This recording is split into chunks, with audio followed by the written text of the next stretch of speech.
시청자 여러분 안녕하십니까. 쟁점 토론의 주원입니다. 어제 끝난 18대 총선 결과 여당인 한나라당은 국회 과반 의석 확보에 성공한 반면 야당인 통합민주당은 개헌 저지선 확보에 실패했습니다. 이번 총선에서 한나라당은 영남에서, 통합민주당은 호남에서, 그리고 자유선진당은 충남에서 각각 승리를 해서 지역구도가 더욱 굳어지게 됐는데요.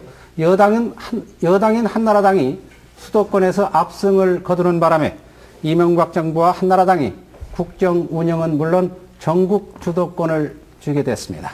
그래서 야당인 통합민주당에 전폭적인 지지를 보낸 광주 전남 지역민들은 미래에 대한 우려가 더 커지게 된 상황이 됐는데요. 오늘 토론에서는 18대 국회의원 당선자들과 함께 앞으로 해결해야 할 지역의 과제와 당선자들이 앞으로 해야 할 일이 어떤 것들인지 함께 고민해보는 시간 갖도록 하겠습니다.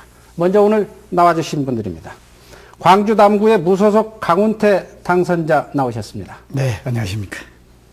광주 동구의 통합민주당 박주선 당선자 함께 자리해 주셨습니다. 안녕하십니까. 광주 북구 갑의 통합민주당 강기정 당선자 나오셨습니다. 안녕하세요. 광주 광산 의뢰 통합민주당 이용섭 당선자 나오셨습니다. 안녕하십니까. 먼저 당선을 축하드립니다. 네, 감사합니다. 이번 총선에서 일찌감치 그 승기를 굳힌 분도 계시고 또 접전을 벌인 끝에 당선된 분들도 계시는데요. 우선 지역민께 당선 소감 한 말씀씩 드리는 걸로 시작을 하겠습니다. 먼저 강훈태 당선자께서 소감 1분 이내로 정리해 주시죠. 민심은 천심이라고 하는 것, 국회의원은 정당이 뽑는 것이 아니고 유권자인 국민이 뽑는 것이라고 하는 것을 여실하게 입증해준 대단히 의미 있고 감동적인 선거였습니다. 사실 우리 민주당 호남이 텃밭이지요. 그런데 저 경우에는 민주당 지도부의 집중적인 견제를 받으면서 그렇다고 특별히 뭐 외부적인 도움도 없이 그야말로 순수하게 자원봉사 중심으로 존경하고 사랑하는 남구 유권자 여러분께서 저를 지켜주시고 저를 뽑아주셨기 때문에 이 당선의 기쁨, 영광 모두 다 존경하는 남구 여러분께 바치고 그런 만큼 정말 초심으로 돌아가서 열심히 더 잘하겠습니다. 감사합니다. 네, 이제 박주선 당선자 한 말씀. 유권자의 정치적 수준과 식견이 매우 높은 호남 정치 1번지 광주 동구에서 압도적인 지지로 제가 당선이 된 것을 큰 영광으로 생각하고 아울러 우리 동구민의 기대와 여망에 어긋나지 않도록 배전의 노력을 더하고 땀을 더 흘리면서 분주히 뛰어가지고 동구를 발전시키고 광주를 발전시키는데 최선을 다하겠습니다. 네, 고맙습니다. 이번에는 강기정 당선자 소감 말씀해 주시죠. 경선 그리고 본선까지 흔들림 없이 저를 지켜주시고 당선시켜주신 우리 유권자 여러분들께 정말로 감사드립니다. 특히나 우리 북구갑 같은 경우에는 민주주의의 큰 흐름을 만들어 오신 우리 하나갑 전 대표에 대한 애정도 애틋할 텐데 어떻든 새 정치를 한번 만들어 발라 이런 그 마음 있으신 것 잘 알고 있습니다. 열심히 해야 되겠습니다. 더불어 개인의 영광과 기쁨도 있습니다만은 그보다 더 민주당에 대한 참패 무겁습니다. 책임이. 열심히 하겠습니다. 초심에서 열심히 하겠습니다. 네, 마지막으로 이용섭 당선자 한 말씀 해주시죠. 우선 이번에 저를 적극적으로 지지해 주신 광산구 유권자 여러분께 깊은 감사의 말씀을 드리겠습니다. 저는 이제 앞으로 국민을 섬기는 정치, 깨끗하고 정직한 정치를 통해서 반드시 보답을 하도록 하겠습니다. 저는 이번 2월 1일 건설교통부 장관직을 사직하고 이제 70여일 동안 선거운동을 했습니다만 어렵고 힘들 때도 있었지만 참으로 보람되고 소중한 기간이었다. 저는 이 기간 동안에 크게 두 가지를 절실하게 느꼈습니다. 우선 우리 국민들께서 정치에 대해서 불신이 도를 넘어섰다. 알고는 있었지만 이렇게 심한 줄은 몰랐습니다. 이러한 원인들이 이번에 46%라고 하는 매우 낮은 투표율을 기록한 것 같습니다. 그렇지만 또 우리 이 국민들의 마음, 이 표심은 제가 어렸을 때 농사를 지었습니다만 농토와 비슷한 것 같습니다. 열심히 하면 많은 수확을 거둘 수 있고 게을리하면 또 엄정하게 심판하시는 것 같습니다. 이제 당선이 되고 나니까 저는 마음이 더 무겁습니다. 많은 공약을 내걸었는데 만약 이것을 제가 임기 동안에 해내지 못하면 또 우리 국민들께 실망감을 하나 더 얹혀드리지 않을까 많은 걱정이 있습니다. 최선을 다해서 보답할 것입니다. 네, 네 분 모두 그 유권자와 지역 발전을 위해서 노력하신다고 말씀하셨는데 초심을 잃지 마시기 바랍니다. 이번에는 그 개별 질문 하나 드리겠습니다. 박주선 당선자께서는 개표 결과 88.73% 전국 최고 득표율의 주인공이 되셨는데요. 이 세 번 구속, 세 번 무죄, 이 험난한 정치 역정을 딛고 지역구까지 옮겨가면서까지 이렇게 이룬 성과라서 감회가 남달랐을 것 같은데 어떻습니까? 그야말로 남다른 만감이 교차합니다. 제가 국회의원 출마를 지금 3번 하는데 법적으로 아주 자유스러운 상태에서 선거운동을 하기는 이번이 처음입니다.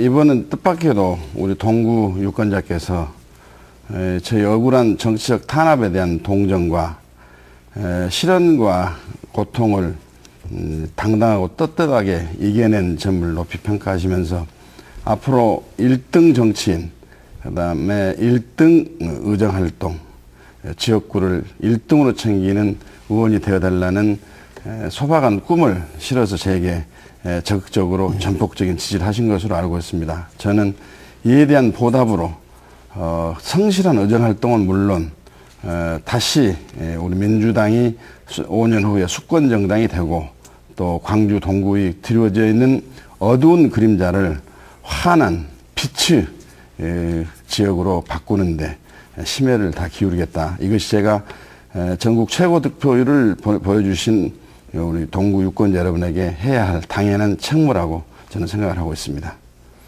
네, 1등 의정활동 성적표 반드시 받으시기 바랍니다. 네. 네. 다음은 강기정 당선자께서는 지난 17대 국회에서 그 돌풍을 일으켰던 이른바 그 386 세대 네. 당 경선에서 많은 분들이 또 탈락을 하는 아픔을 겪었고 또 본선에서 고배를 마신 분도 적지 않은데 네. 이번에 우리 강 당선자께서는 정치적 거물을 많은 표차로 이렇게 따돌리셨어요. 아마 지역 정치의 새로운 역할 모델이 되지 않았나 싶은데 어떠십니까? 국회의원 4년 해보니까 늘 두 가지 점 때문에 고민을 한 것 같습니다. 하나는 지역구 활동을 잘해야 된다. 주민과 늘 소통해야 된다. 이 고민. 또 한편으로는 입법 활동을 중심으로 해서 의정 활동을 잘해야 된다. 이것이 어찌 보면 동전의 앞뒷면 같지만은 늘 상충합니다. 늘 어떤 시점에서는 선택을 해야 되고 아마 그런데 유권자들께서는 아마 제가 4년 동안 지역구 활동도 일정 점수를 좀 주는 만큼 소통하는 정치를 했던 것 같고 또 의정 활동에서도 입법 성과나 이런 점에서 큰 점수를 줘서 지금 이 자리에 있게 만든 것 같습니다. 다만 이제 우리 저도 그렇고 많은 386 의원 또는 후보들이 우리 민주당으로 보면 허리 역할을 해야 되고 일꾼으로서 그 심부름을 해야 될 이 허리 역할이 필요한데 이번에 대거 아무튼 서울 수도권에서 낙선을 하게 됐습니다. 이건 우리 당의 공백이고 어떤 의미에서 10여 년 이상 민주주의를 지켜온 하나의 그 층이 몽땅 이렇게 빠져나갔다고 보여지는데 큰 손실입니다. 저는 그 점에서 그 점을 주목하고 그 공백을 더 메우는데 의정활동과 정당활동에 매진해 볼까 싶습니다.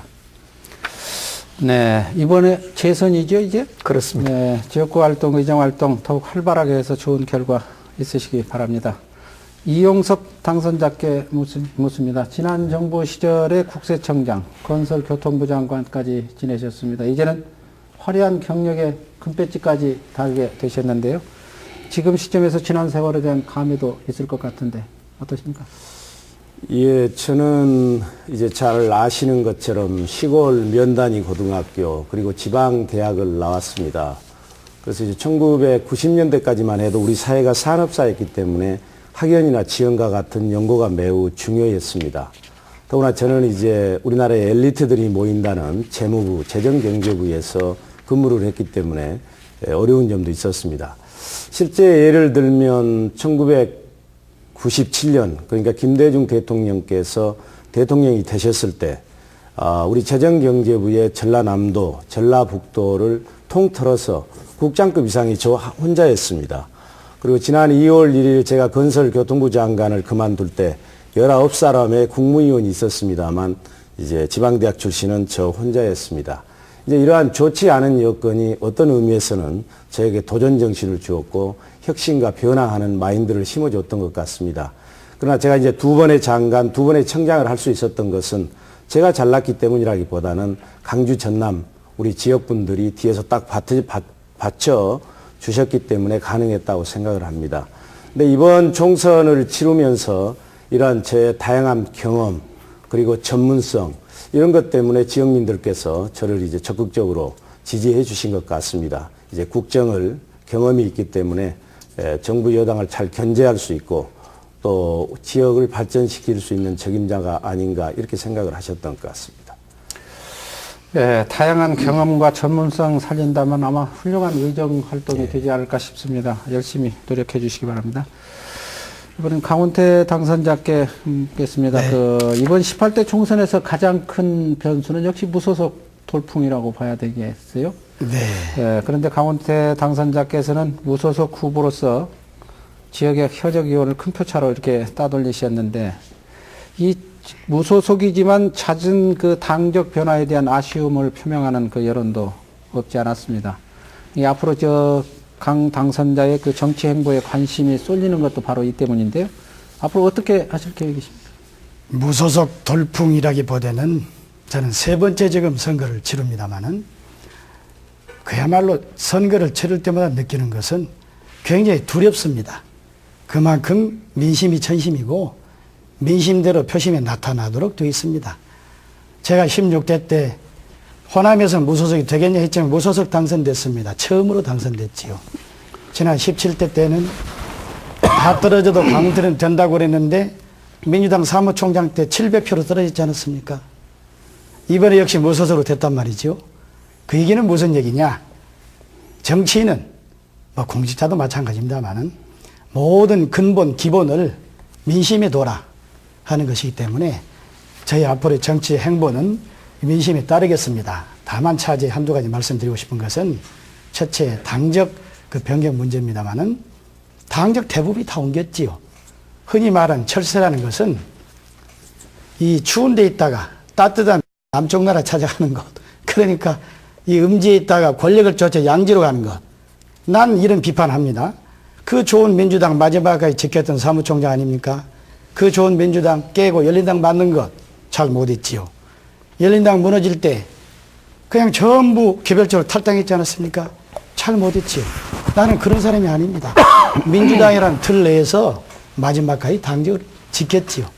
그리고 제가 최근에 결국 통합민주당에 들어가려고 했던 것은 줄기차게 정치인으로서 민주당과 열린우리당 통합이 맞다, 하나가 돼야 한다 하는 주장을 펼쳤기 때문에 제가 입당을 하려고 했던 것이지 다른 취지가 아니기 때문에 그런 당적 변경을 하는 것은 아마도 상대의 마타도랄까 그런 데 관련된 것 같고요. 앞으로 이제 정치적 행보 문제는 저는 누구보다도 민주당이 지켜온 가치, 시장경제와 민주주의, 그리고 좀 더 좁혀서 민주개혁, 평화통일, 이 정신을 존중하고 지키고 발전시키고자 하는 정치인입니다.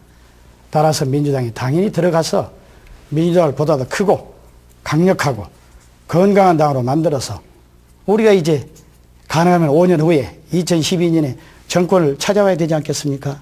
정권을 찾아오는데 제가 앞장서고 노력할 그런 생각을 갖고 있습니다. 네, 민주당에 복당을 하신다 이거죠? 아, 그렇습니다. 네, 복당을 하셔서 좀 큰일 하시기 바랍니다. 그 이번 총선에서 한나라당은 지금 153석, 통합민주당은 81석을 차지했습니다. 그리고 견제론으로 승부수를 던졌던 이 민주당이 한계가 좀 드러난 셈인데요. 이번에도 광주 전남은 20개 선거구 가운데 16개 선거구에서 유권자 선택을 받았어요. 이 지역 유권자들의 선택을 어떻게 생각하고 계시는지 우선 유권자의 선택, 강기정 당선자부터 말씀을. 전체적으로 이번 총선은 대선 패배의 충격을 헤어나지 못하였는데 또 한 번 충격을 주는 우리 민주당에게는 그런 선거인 것 같습니다. 그 대선 패배 이후에 민주당은 쇄신도 하고 공천혁명도 하고 또 모두가 합치라고 해서 합치기도 하고 이렇게 노력을 해왔는데 국민들 입장에서 보면 부족하다, 더 좀 해라 이런 요구를 한 것 같습니다. 국민들은 아무튼 견제론에는 동의한 것 같습니다. 이 거대 여당과 이명박 정부를 견제해야 된다는 견제론에는 동의하는데 통합민주당이 아직은 좀 덜 신뢰하는, 좀 더 믿음직스럽지 않는 이런 것 아니냐. 그래서 저는 이제 향후 5년 후에 우리가 집권하기 위해서도 그렇고 서민 정책을 내놓는 정당, 이 정체성을 분명히 갖는 정당으로 당의 정체성과 당의 체질을 좀 만들고 바꾸는 일이 이번 유권자들이 우리에게 요구하고 있는 것 아니냐, 이렇게 저는 이해하고 있습니다. 네, 대선 패배 이후 또 한 번의 또 충격, 민주당에 대한 질책으로 받아들인다, 그런 말씀이신 것 같은데 우리 이용섭 당선자께서는 예. 아무리 선한 정부도 그리고 아무리 선한 정당도 견제받지 않으면 부패하고 남용됩니다. 그거는 뭐 역사적 경험이고 진리에 가까운 것입니다. 더구나 이명박 정부는 선하지도 않습니다. 독주하고 있지 않습니까? 이런 면에서 보면 이번에 강한 야당을 만드는 것이 매우 필요했습니다. 그래서 이런 측면에서 보면 호남에서 무소속이 약진한 것이 다소 아쉬운 측면이 있습니다. 그러나 이러한 사정을 잘 알고 있는 지역민들이 무소속을 선택했습니다. 저는 여기서 우리가 교훈을 얻어야 된다고 생각을 합니다. 더구나 이제 호남인들은 그동안 호남인들의 선택은 항상 현명했습니다. 그래서 당도 중요하지만 저는 인물도 중요하다. 그럼 누가 훌륭하느냐 하는 것은 정당이 결정하는 것이 아니고 국민이 결정한다고 생각을 합니다. 여기서 우리가 뭔가 깨달아야 된다 하는 메시지를 하나 전달하고 싶고요. 그리고 또 하나는 견제론과 안정론, 이게 대두가 됐습니다만 그동안 우리 국민들께는 안정론 하면 정부가 뭔가 열심히 이루려고 하는데 발목 잡는 식으로 이해되는 경우가 많았습니다. 이것도 저는 역시 우리 선배 정치인들이 반성해야 될 부분이라고 생각을 하고요. 우리가 시간을 두면서 국민들께 안정론 못지않게 견제론이 중요하다는 것을 알려야 될 때라고 생각을 합니다. 네. 지금 이명박 정부 독주에 대한 강한 야당이 필요한데 무소속을 선택한 것은 그 인물을 보고 선택했다, 이렇게 보시면 됩니까? 네. 강훈태 당선자께서는 네. 어떻게 보셨습니까? 조금 서운하게 들릴지 모르겠습니다만은 우리 민주당 지도부가 크게 반성해야 한다. 통렬하게 반성해야 한다. 저는 그런 생각합니다. 사실 민주당 입장에서 보면 선거를 치르기가 굉장히 좋은 선거였습니다. 왜냐하면 기본적으로 우리 국민들은 견제 심리가 늘 있습니다. 두 번째는 한나라당이 이번에 분당은 안 됐습니다만은 무슨 요상한 무슨 친박연대인가 만들고 그냥 난리가 나가지고 얼마나 이 선거하기가 좋았습니까? 이런 상황 속에서 개헌 저지선이 100석도 못 만들고 86 반성해야지요. 반성해야 되고, 문제는 앞으로입니다만은 이제 좀 더 민주당이 시각을 넓혀서 우리가 흔히 말하는 중도 개혁 평화 민주 세력 큰 주머니를 만들어서 많이 모시고 문자 그대로 협조일 건 협조해 주면서 견제일 건 견제하면서 강력한 야당으로 거듭나는 그런 새로운 계기를 만들어야 되고, 어찌됐든 간에 호남 지역에서 6명의 무소속이 당선됐다고 하는 것은 그건 공천을 잘 못 한 것입니다. 거기에 대한 반대 여론 충분히 귀담아 들여야 한다고 생각합니다. 아까 민주당 입당하신다고 했는데 민주당 지도부 크게 반성해야 될 것 같으면 입당하셔서 반성하도록 해주시죠. 저의 입당 여부 관계없이 반성시킬 건 반성을 시켜야지요. 네. 우리 박주선 당선자는 어떻게 보셨습니까? 이명박 정부가 좀 출범한 지 한 달이 조금 지났습니다만은 그동안 정부 요직 인사에 있어서 호남 인사를 제외하고 국책 사업을 축소 내지는 폐지하려고 하는 움직임이 있었다는 것, 그다음에 특정 지역 출신을 모두 사정기관의 장에 임명하는 등 호남에 대한 소외와 배제가 참 우려의 현실로 나타나고 있기 때문에 이번 광주 전남에서의 16석의 민주당 후보를 선택한 것은 어찌됐거나 한나라당에 대한 대안정당으로서의 견제 역할을 확실히 하라는 대다수의 유권자의 뜻이 담겨진 결과라고 저희들은 봅니다. 다만 네 분의 무소속 후보가 당선이 된 것은 공천혁명이라고 그래가지고 요란스러운 수레바퀴가 굴러가는 듯 했지만 용두사미로 끝나가지고 결국은 확실한 대안정당이고 견제정당으로서 역할을 하기 위해서는 인물이 더 중요하다는, 다시 말해 인물본위 선택을 한 아마 대한민국 정치 지형에 있어서는 획기적인 지역 타파적인 발상이 아닌가 해서 굉장히 좀 높은 평가를 할 수 있고, 앞으로 민주당은 그야말로 반대만을 위한 반대를 하는 정당이 아니고 실력 정당으로서의 대안을 갖춘 그런 제시를 하는 그런 정당으로 거듭 태어나라는 준엄한 호남 유권자, 특히 광주 전남 유권자의 명령이 있었다고 봅니다. 그것이 바로 투표일 저조 현상으로 나타난 것은 민주당에 대한 강한 개혁과 각성을 촉구하면서 어떤 의미에서는 민주당의 지도 세력의 임무 교체나 세력 교체를 바라는 것이 아닌가 하는 정도의 해석도 가능하다고 저는 생각합니다. 네, 호남 소외 우려가 현실로 나타난 데 따른 견제 세력 확보를 해주었다 이렇게 말씀하시는데, 이번 그런데 그 투표 결과가 너무 낮아서 광주 전남이 현저하게 지금 가장 낮았지 않습니까? 광주가. 그런데 이제 적극적 지지층이 그만큼 줄고 소극적 지지로 돌아섰다 이렇게 또 평가하시는 분들이 있더라고요. 적극적 지지층이 없고 소극적, 어쩔 수 없이 지지를 했다. 지금 우리 네 당선자께서는 전부 다 좋게 평을 하셨는데 전부 무관심 쪽에서 소극적 지지로 돌아섰다. 뭐 이렇게 또 평가를 하시는 분들도 있고, 이 부분에 대해서는 어떻게 하십니까?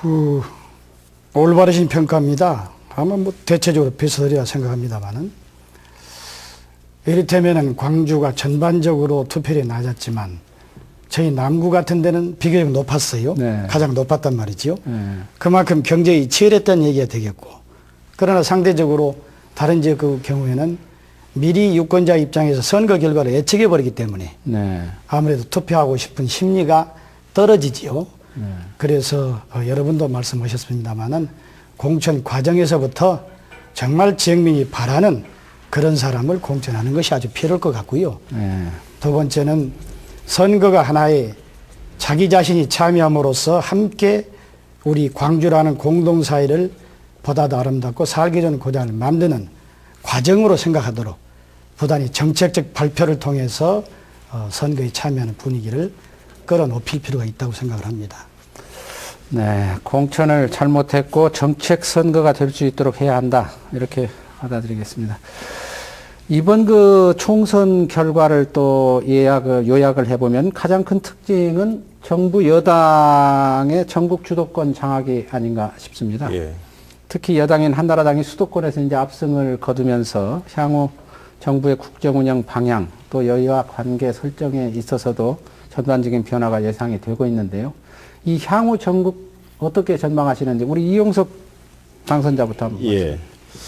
국회가 견제와 균형을 유지할 때 전국이 안정된다고 생각을 합니다. 그런데 이번 선거 결과를 보면 참으로 안타깝습니다. 우선 이념적 색채가 비슷한 같은 이 보수 성향 의석수만 봐도 200석이 넘습니다. 이제 개헌 저지선이 무너져 버렸습니다. 우리가 잘못하면 우리는 역사에 시대에 죄를 짓는 결과를 가져온다고 생각을 합니다.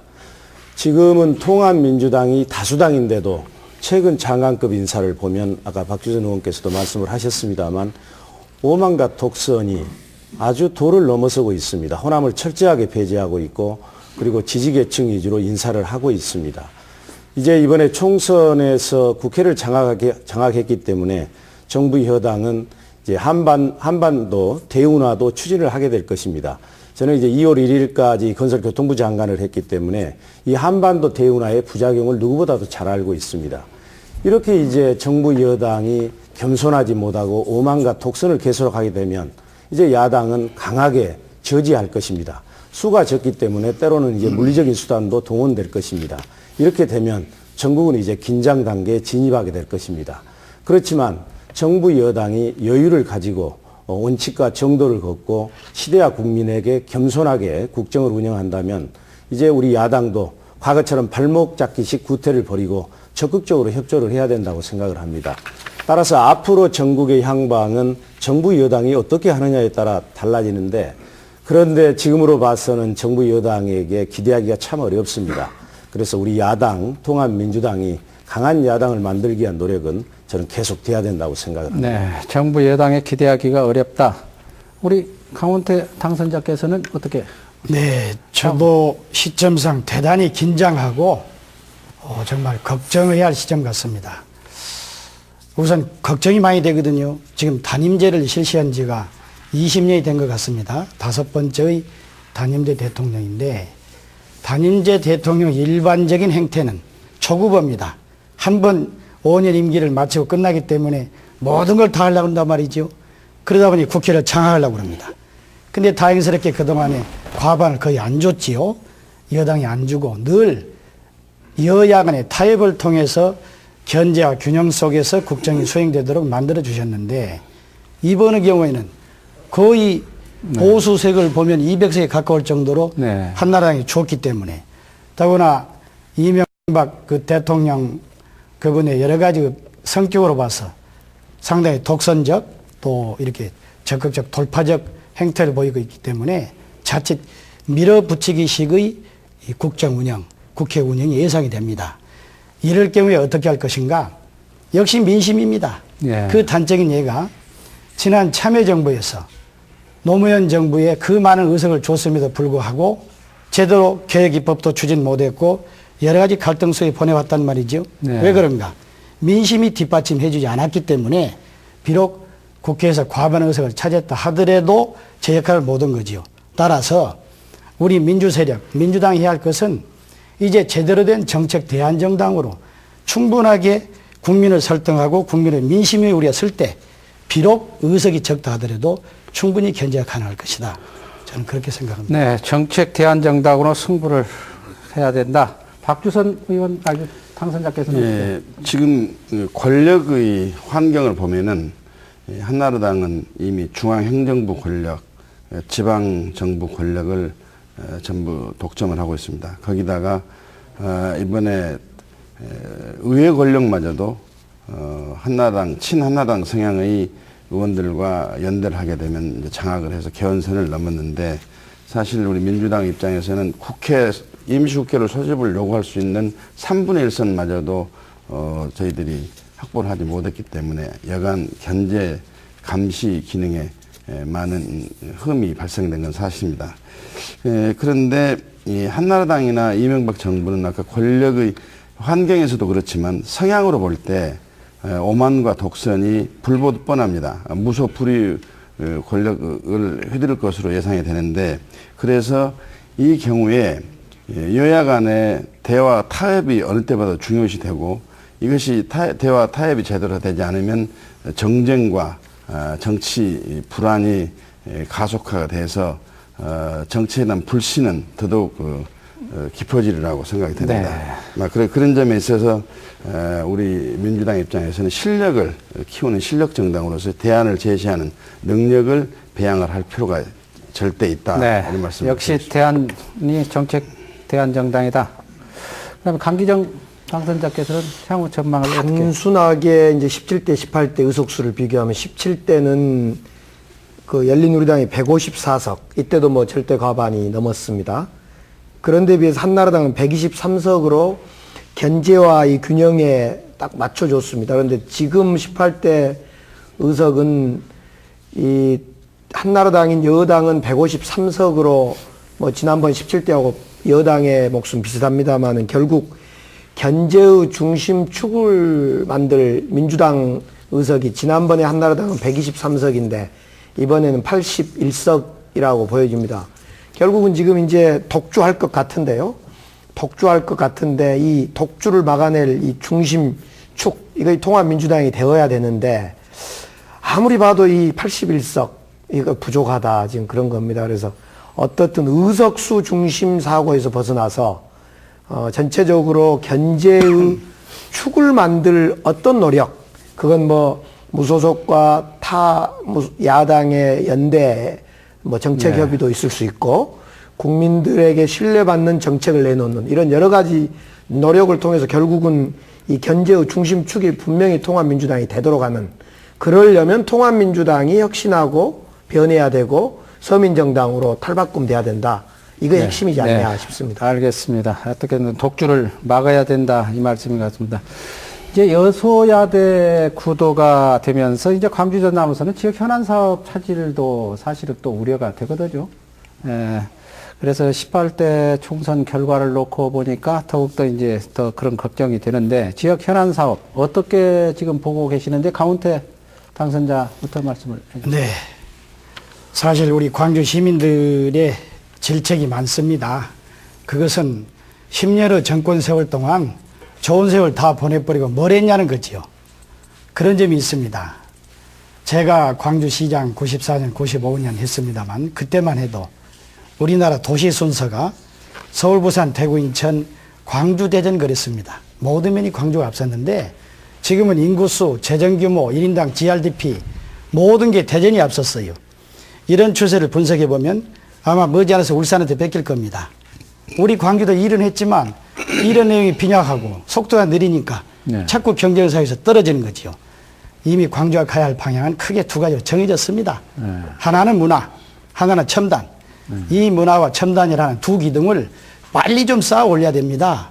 너무나 지체되고 시간이 걸리고 전략이 부족하고 하다 보니 답답합니다만은 이 점에 정말 이 당선자들 또 시장 또 광주 전남 전체가 함께 노력해야 할 그런 시점이라고 봅니다. 네, 여러 가지 할 게 아니라 문화와 첨단으로 아주 올인을 하자. 뭐 그런 말씀이십니까? 세부적인 사안은 굉장히 많겠습니다만은 네. 도시의 특징을 보면 크게 보면 두 가지입니다. 네. 우리 박주선 당선자께서는 어떻게? 뭐니 해도 특별법을 제정해서 추진하고 있는 아시아 문화 중심도시 조성 사업이 차질 없이 순조롭게 진행이 되도록 우리 지혜와 힘을 모아야 할 것으로 생각됩니다. 이 이명박 정부가 지금 특정 지역 출신으로서의 정부 요직을 독점을 하다시피 하고 있고 또 그러다 보니까 특정 지역 지원과 배려에 또 우선순위를 둘 것이 뻔하기 때문에 저희 광주 전남의 경우는 무엇보다도 국회의원들이 현안 사업에 대해서 정확한 이해와 실정을 잘 이해를 하고 국회의원 협의체 같은 것을 만들어서 여당에 강력한 공동 대응을 하고 정부를 상대로 강력한 견제 감시권을 발동을 해야 된다고 생각합니다. 아울러서 거기에다가 우리 호남 출신 인사의 요직 기용을 꾸준히 촉구를 하고 요청할 필요가 있다. 저는 그렇게 생각을 합니다. 알겠습니다. 강기정 당선자께서는 지역 현안 사업 어떻게? 저는 국민의 정부, 참여정부 10년 동안 우리가 뿌려놓은 즉 토대를 만들어 온 과정이었고 그걸 이명박 정부에 잘 하는 것이 매우 중요하다. 예를 들면 이 3월 초에 이명박 대통령이 그 문광부 보고를 받을 때 광주 문화사업에 대해서 아무 보고도 발언도 없었던 걸로 기억합니다. 그러면서 다른 쪽 그 문화사업, 마포나 뭐 경주나 이야기를 하는데 결국 우리 방금 강훈태 우리 당선자께서 말씀해 주셨습니다만 저는 좀 다른 각도로 10년 동안 뭐 됐냐가 아니라 10년 동안 이 토대를 갖는 여러 가지 사업이 막 벌려져 있습니다. KTX, 조성 아시아 문화중심 사업, 혁신도시 사업, 여수 엑스포 지원 특별법. 문제는 정말 많이 했는데 이걸 이제 꽃피우고 열매 맺는 그 지켜내는 일을 지금 해야 된다. 저는 이렇게 좀 생각해 봅니다. 네. 10년 동안 벌인 각종 사업을 이제 지켜내는 일을 우선 해야 된다. 이용섭 당선자께서는 어떻게? 광주가 어렵습니다. 지난 10년간 국민의 정부, 참여정부를 거치면서 발전의 기지개를 펴고 또 우리 강기정 당선자께서 말씀하신 것처럼 발전의 토대를 마련했습니다만 다시 어둠이 찾아오고 있습니다. 저는 이제 이명박 정부와 한나라당에게 강하게 요구합니다. 지역균형 발전 사업은 지속되어야 합니다. 지금 우리가 선진한국으로 가기 위해서는 무엇보다도 저는 중요한 것이 사회적 통합이라고 생각을 합니다. 이 사회적 통합에는 지역 간 통합, 계층 간 통합이 있을 것입니다.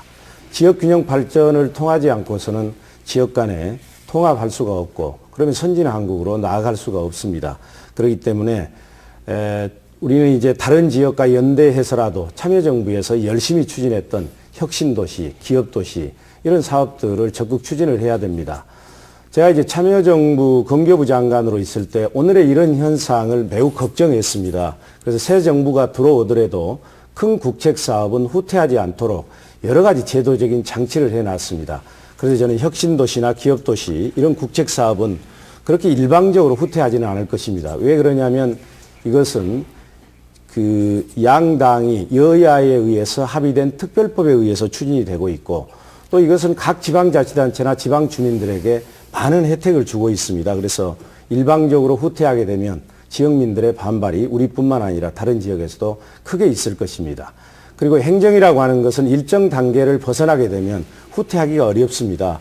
그런데 이 혁신도시나 기업도시 보상이 다 끝나가고 있습니다. 그렇기 때문에 가기는 갈 것입니다. 다만 계획대로 네. 차질 없이 갈 수 있도록 우리가 여기에 신경을 써야 된다고 생각을 합니다. 네, 혁신도시나 기업도시 이런 국책사업은 후퇴하지 않도록 잘 마무리를 해야 된다 이런 말씀이신 것 같은데, 근데 광주에 사실은 아까 그 아시아문화 중심도시 조성사업에 관해서 우리 박주선 당선자께서 일정 부분 말씀을 하셨습니다만 지금 지난해 특별법이 이게 통과되기는 했지만요, 이 정권이 바뀌면서 이 문화의 전당 하나 짓는 것으로 이렇게 사업이 마무리되는 것은 아닌지 우려하는 분들이 많거든요. 그래서 이 향후 문화산업 발전 부분은 민자 유치를 기조로 지금 정부가 하고 있는 것 같은데, 좀 여러분들이 전부 다 문화 중심 도시 조성 사업을 다 공약을 하셨기 때문에 지역 국회의원으로서 이제 어떤 대안을 갖고 계시는지 대안 쪽에서 한번 먼저 말씀을 해주시죠. 글쎄요, 이제 이 특별법으로 국책 사업으로 진행된 이 아시아 문화 중심 도시 조성 사업이 지방자치단체 사업으로 격하 내지는 축소 우려가 좀 있는 것이 사실입니다. 네. 한나라당이 또 무소불위의 의회 권력까지 장악을 한 상황에서는 언제든지 법을 고칠 수가 있기 때문에 네. 저희들은 모든 지혜와 힘을 동원해서 이 지역 국회의원들이 연대를 해가지고 절대로 이것만은 막아야 된다고 생각하고 있고, 네. 대통령 선거 때 각 당의 후보들이 아시아 문화 중심 도시 조성 사업에 대해서는 오히려 기존 사업보다도 범위를 확대하거나 또는 더 집중 투자를 하겠다는 약속도 했기 때문에 그걸 상기시키고, 민간 부분 유치에 대해서는 단체장한테만 맡길 것이 아니고 우리 국회의원들도 같이 단체장들과 함께 네. 지원 내지 협력을 해서 참 아시아 문화 중심 도시 조성의 전도사 역할을 좀 해야 할 때라고 좀 생각하고 있습니다. 네. 우리 강기정 당선자께서는 어떻게?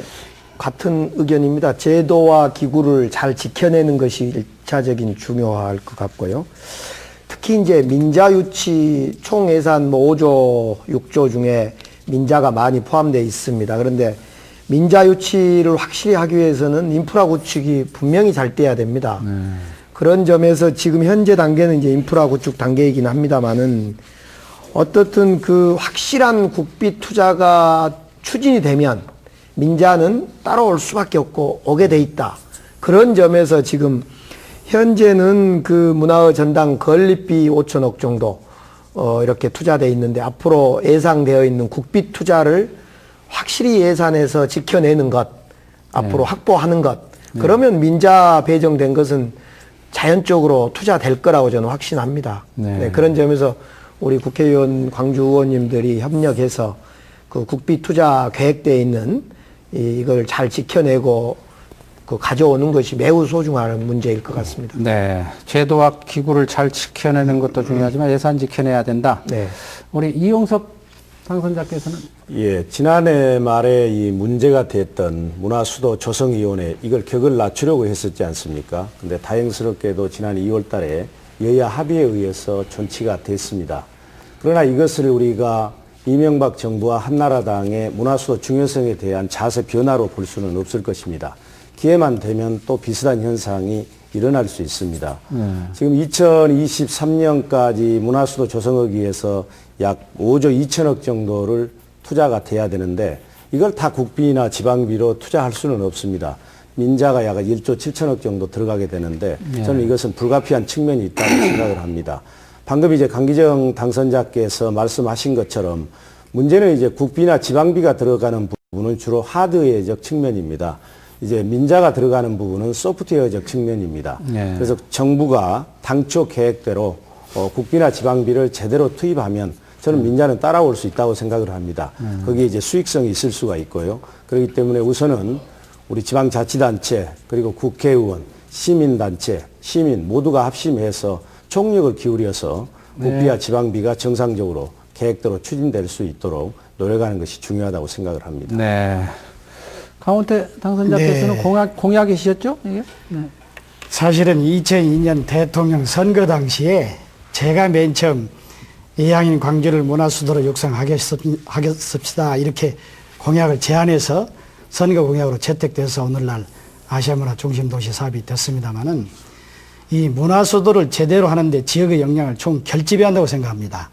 우선 두 가지입니다마는 하나는 제도적 측면에서 아시아문화 중심도시 특별법 자체가 조금 미흡합니다. 대단히 미흡합니다.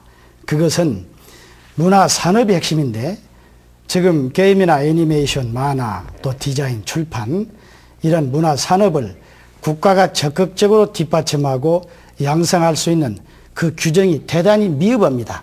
일정한 펀드를 만들어서 투자가 어느 정도 진행이 되면 투자진흥직으로 지정하고 그렇게 되면 국유지나 공유지를 조금 싼 값으로 빌려주는 정도에 불과합니다.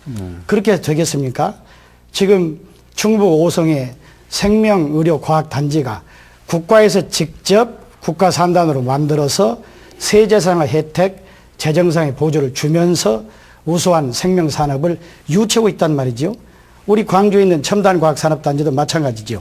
그래서 광주 첨단산업단지와 대칭되는 개념으로 우리나라를 대표하는 한류문화산업단지를 국가 차원의 산단으로 지정해서 그리고 이제 혜택을 줘서 세제상, 재정상의 혜택을 줘서 우수한 게임업체, 문화산업체들이 들어오도록 여건을 만들어야 됩니다.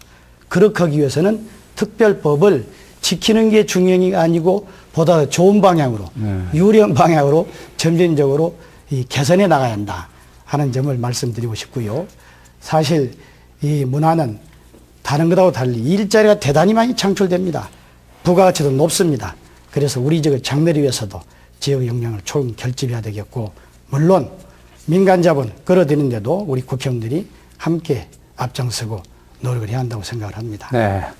특별법을 개선하려다 보면 오히려 또 축소 쪽으로 또 잘못 말리는 것 아닌가 싶기도 하고. 그리 되면 아무것도 못 하는 네, 거죠. 잘 지켜주시기 바랍니다. 그 향후 그 지역의 중요한 그 해결을, 현안 해결을 위해서는 이제 정책 위반이나 그 예산 유치에 있어서 이제 지역 국회의원들의 역할이 아주 클 수밖에 없을 것 같은데요. 이 어떤 자세와 전략이 필요하다고 보시는지 일단 강기정 당선자부터 먼저 말씀을 해주시죠. 이제 지난 4년 경험, 다 경험 의원님들 계십니다만은 해보니까 세 가지가 아주 중요할 것 같습니다. 하나는 우리 광주의 8분의 당선자 의원님들이 상임위원회를 잘 전략적으로 협의해서 배치하는 것. 그래서 역할 분담을 잘하는 것이 필요할 것 같고요. 두 번째로는 시나 도의 어떤 기획 능력이 높아져야 될 것 같습니다. 어떻든 제일 중요한 점이고. 더불어 이 예산 확보 사이클에 맞추어서 이 시, 도, 지자체하고 저희 국회의원과의 매우 정례적이고 실질적인 협력, 그 논의 테이블이 좀 자주 만들어졌으면 좋겠다. 그럴 때만이 이 예산 확보 문제나 지역의 현안 문제가 즉각 공동 테이블 위에서 추진되지 않겠나 이렇게 보여집니다. 네. 이용섭 당선자께서는 어떻게? 예. 저는 지역의 중요한 현안을 해결하기 위해서는 강주국회의원 8사람만으로는 부족하고요. 전남까지 모아서 협의체를 만들어서 한 20여 명이 아주 총력적으로 추진을 해야 된다고 생각을 합니다. 그런데 여기에 우려되는 부분이 있습니다. 저는 강주 전남은 공동운명체라고 생각을 합니다. 우리가 역사적으로 보더라도 강주 전남은 같이 웃고 같이 슬퍼했습니다. 그런데 최근에 보면 매우 우려스러운 부분이 있습니다.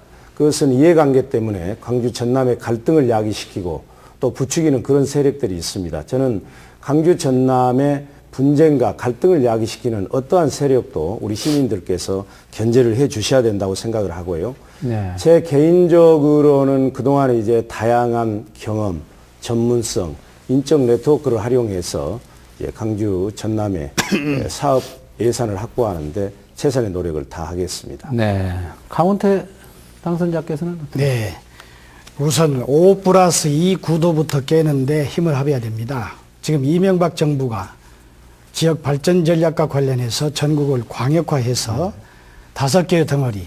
근데 5개의 덩어리를 보면 영남은 2개의 덩어리고 호남은 하나거든요. 네. 그럼 기본적으로 국정의 기본 전략 자체가 호남은 하나, 영남은 둘로 본다는 얘기입니다. 당연히 모든 예산과 정책의 비중이 영남에 들어갈 수밖에 없습니다. 따라서 우리 이용섭 당선자의 말씀에 덧붙여서 전부까지 함께 네. 호남 의원들 협의체를 구성해서 빨리 5+1을 6+1로 바꿔야 됩니다. 그 다음에 이제 국회에서 하는 일이 정부가 정책을 세우거나 예산이 나온 다음에 하는 것도 있지만 사전에 미리 정부에 컨택트를 해서 정부의 정책에 반영하도록 하는 것도 개개 국회의 역량에 따라서 대단히 가능하고 또 필요한 일입니다. 제가 판단해 볼 때 이번에 광주 전남 당선자 중에는 상당수가 행정부에 몸을 담은 분들이 있기 때문에 미리미리 행정부하고 사전에 협의를 해서 우리의 의견을 사전에 반영하는 노력이 중요하다. 그리고 세 번째는 조금 전에 나왔습니다마는 역시 광주시 또 전남도 이런 정책 협의회를 활성화할 필요가 있다 하는 생각을 합니다. 네. 그 박주선 당선자께서는 이 지방자치단체 간의 그 동일 또는 유사 사업을 서로 이제 유치 경쟁을 하다 보니까 중앙정부로부터의 예산 지원을 좀 받지 못하는 경우가 비일비재합니다. 그래서 아까 여러 당선자들이 말씀하셨습니다마는 우선 의원협의체를 만들어 가지고 각자 상임위원회 배정을 받는 데 있어서도 지역 현안 사업, 수건 사업을 해결할 수 있는 방향에서 배정이 좀 조정이 되도록 돼야 되겠고, 무엇보다도 지금 현재 우리나라의 방만한 예산 시스템과 내용을 바로 잡아야 됩니다. 그래서 국회의 실질적인 예산 심의 확정권을 제대로 행사를 해가지고 불효불급한 예산을 우선순위에 있는 사업 예산으로 전용하거나 또는 그 사업 예산으로 책정할 수 있도록 국회의원들이 실적인 권한 행사를 해야 된다. 그렇게 해서 우선순위를 정한 사업에 집중적으로 투자를 하도록 해가지고 순차적으로 균형 발전이 각 지역에 될 수 있도록 하는 것이 바람직하다. 세 분께서 지금 공동 상임위 배정을 잘 받아야 된다는 것은 강 당선자께서 말씀하신 것이고, 협의체 구성을 일단 해야 된다. 근데 이 협의체 구성을 광주 전남북이 함께 했을 경우, 비근한 예로 제가 쉽게 떠오르는 것이 새만금 사업인데, 그걸 하게 되면 이쪽은 지금 J 프로젝트나 우리 전라남도에서 하고자 하는 일들이 또 어려워진단 말이죠. 그래서 그런 것들은 어떻게 또 조율이 하나로 모아지지 않을 경우에 어떻게 또 조율이 될 수 있는 건지.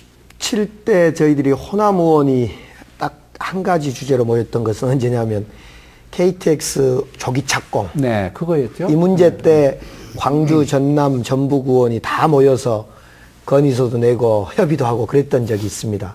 근데 방금 말씀하셨듯이 사안별로는 함께 모이자 그러면 모여서 광주에 다 뺏기는 것 아니냐, 이런 전주 쪽에서는 또 그런 의견도 있고, 매우 사실은 조심스러우면서도 그러나 함께 모여야 될 것은 사실인 것 같습니다. 네. 예컨대 5+2를 6+2로 바꾸는 문제, 네. 그런 건 쉽게 모여질 그렇습니다. 것입니다. 네, 그렇죠. 예를 들어서 광주, 전남, 전북을 합해서 네. 하나의 덩어리 하는데 전북이 얼마나 불만이 많겠습니까? 네, 그렇죠. 그걸 나눠야 서로 좋거든요. 나눠야 좋죠. 그걸 가지고 빨리 모여야지. 네, 네.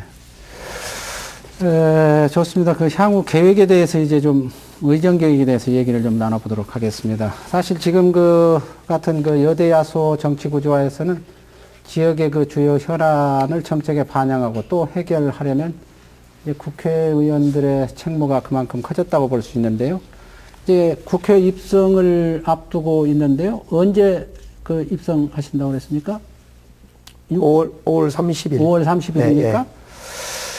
이제 18대 국회에서 이것만은 내가 꼭 해야 되겠다는 일이 있다면 어떤 일인지 이용섭 당선자부터 먼저 말씀해 주세요. 저는 이번 선거 과정에서 국정연한 3가지, 그리고 지역연한 4가지에서 7가지 약속을 했습니다. 제가 모두의 말씀을 드렸습니다만 걱정이 많습니다. 제가 새로운 정치를 해보겠다고 나섰는데, 약속을 지키는 정치를 해보겠다고 나왔는데, 저까지 또 이 공약을 임기 내에 못 끝내가지고 우리 국민들, 지역민들 실망시키지 않을까 걱정이 많습니다. 그래서 저는 바로 로드맵을 만들어서 하나하나 착실히 진행을 하려고 생각을 합니다. 제가 이제 지역 현안으로 공약을 내걸었던 4가지만 간략히 말씀을 드리면, 네, 저는 이제 간단하게 정리해 주시죠. 예, 앞으로 이제 우리 광주의 발전은 광산에 달려 있다고 생각을 합니다. 우선 광산은 광주 전체 면적의 45%라는 넓은 공간이 있고 산업도시가 있고 또 31세 젊은 노동력이 있습니다. 그래서 여기에서 일자리를 창출하고 소득을 늘려야 됩니다. 그래서 무엇보다도 첨단 산업도시로 만들고 두 번째는 교육 중심 도시, 그리고 3번째는 문화 생태도시, 4번째는 복지도시, 한마디로 얘기하면 4대 복합 기능을 가진 자족도시로 만들겠습니다. 네. 아주 광산에다 다 집어넣겠다는 말씀이시죠. 강훈태 당선자께서 네, 여러 가지 있겠습니다만은 우선 일자리가 많이 창출되면서 돈을 벌 수 있는 미래산업, 문화산업을 적극적으로 유치하고 육성하는데 네. 최대 중점을 두겠습니다. 그리고 이제 남구가 유독 학교가 많습니다. 그래서 공부하기 좋은 시범도시, 교육 특구로 지정 육성할 계획이고, 남구가 신설구로서 주거환경, 또 문화, 복지, 체육시설이 대단히 열악합니다만 이런 데도 보나마나 관심을 두겠고요. 정치인으로서는 우리 민주당이 지향해야 할 타겟은 분명합니다. 소상공인, 소기업, 중기업, 중산층이기 때문에 이분들을 대변할 수 있도록 특히 대기업과 중소기업의 상생 협력을 뒷받침할 수 있는 관련 법, 또 소상공인과 소기업을 뒷받침할 수 있는 관련 법, 이런 법을 만드는데 중점을 좀 두고자 합니다. 네. 박주선 당선자께서는 지금 무엇보다도 광주 전체의 문제이기도 한 아시아 문화 중심도시 조성이 차질 없이 추진되도록 법을 우선 지키고 이걸 폐지하려고 하는 시도를 좀 막겠습니다. 그리고 세계적인 상징물을 유치하는데 적극적인 노력을 하고, 우리 광주 동구는 특히나 이 구도심이 지금 침체가 되어 있기 때문에 이 개발을 통한 특별법을 좀 제정할 필요가 있고, 면적이나 인구면에 있어서 광주 동구가 너무 편차가 심할 정도로 협소하고 왜소화가 되어 있기 때문에 균형 발전 차원에서 경계조정 특별법을 만들어 가지고 동구 발전의 기본 전략 수립의 한 계기를 만들도록 하는데 역점을 두도록 하겠습니다. 예. 강기정 당선자께서 우리 북구가 활력이 많이 없는 지역 중에 하나입니다. 그래서 각하동 농수산물 시장 중심으로 해서 유통의 중심축으로 좀 만들고 싶고, 또한 망월동이 있는 지역이기 때문에 그 민주벨트를 좀 구축해보고 싶다, 이런 이제 큰 그림이고요. 제가 17대 하려다가 못했던 것 중에 하나가, 기초노령연금법은 만들었습니다만은 그 우리 국민의 대다수가 앓고 있는 만성질환을 특별히 관리해야 될 법을 좀 제정해서 국민 건강을 좀 챙겨보겠다, 이런 생각 하나 하고요. 네. 또 하나 이제 그 제가 국립중앙도서관 광주분원을 유치하기 위해서 작년에 예산을 좀 넣어놓은 곳이 있는데 완성을 못했습니다. 그래서 광주에 그걸 좀 꼭 유치하고 싶다 싶을 때는 이런 공약을 가지고 있습니다. 네. 지금 말씀하신 내용 꼭 약속을 지키는 정치 해주셨으면 좋겠습니다. 어제 그 개표방송에서 그 투표율 낮은 것과 관련해서 그 인터뷰한 내용을 제가 잠깐 보니까 그 투표를 했냐고 물어보니까 투표를 안 했다 그러더라고요. 그래서 왜 안 했느냐 하니까 누가 돼도 뭐 똑같을 건데 뭐하러 투표하느냐, 뭐 이런 투였습니다. 그래서 선거 전과 후 이 국회의원들의 자세 변화에 대한 그 지적은 사실 어제 오늘의 얘기는 아닙니다. 오늘 여기 나오신 당선자들께서는 꼭 약속을 지키실 걸로 하고, 앞으로 4년 동안 지역의 민의를 대변하는 그런 국회의원으로서 어떤 자세와 각오로 임하실 것인지 짧게 한 30초씩 드리도록 하겠습니다. 가운데 당선자부터. 네. 여러 가지로 뒤져있는 우리 지역 광주 또 남구 발전 최선을 다하겠고 2012년에 정권을 찾아오는 데 앞장서겠습니다. 그리고 말씀 주신 것처럼 국회의원은 그야말로 민의의 대변자이기 때문에 심부름꾼 상모섬이라는 생각으로 열심히 모든 민원, 모든 부담 제가 떠안고 해결해 나가도록 하겠습니다. 감사합니다. 네.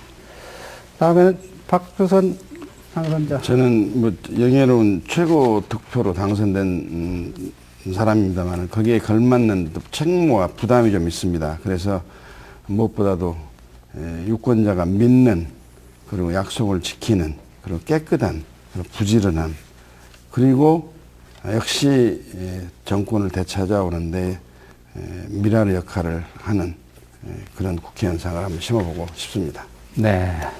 강기정 당선자.